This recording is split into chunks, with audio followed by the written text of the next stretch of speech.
llama shbekia y rujano. Y los dos son dulces. Los dos son dulces. Son rolitos de carne con arroz.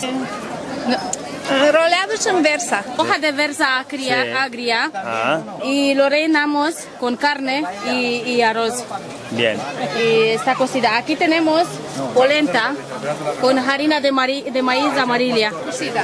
Cocida también. Cocida. Cocida con un poquito de sal y un poquito de aceite. Este es de postre casero y aquí es ¿Esto qué es? ¿Pan? Esto es pan, sí, es pan así. ¿Esto todo lo habéis poquito hecho? dulce, en casa. Todo en casa. Todo ¿Y está eso es el casero. postre? Esto es el postre. Esto es relleno de amapola. Esto es relleno de chiquiva. De dulces. gelatina de frutas. Gelatina de frutas y el otro de nueces, de crema de nueces.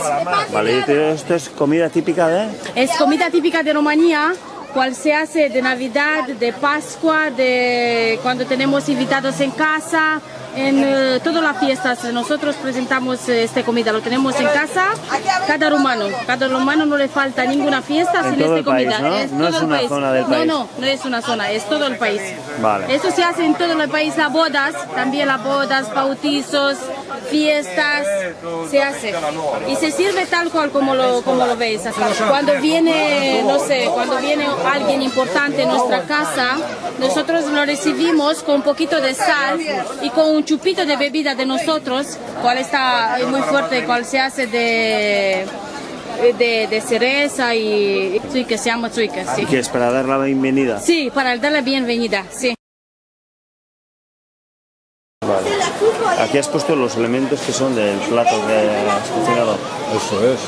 Que son el arroz, almendra,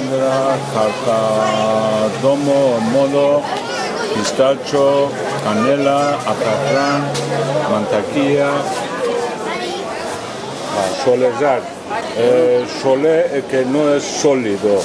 El zar es el color amarillo.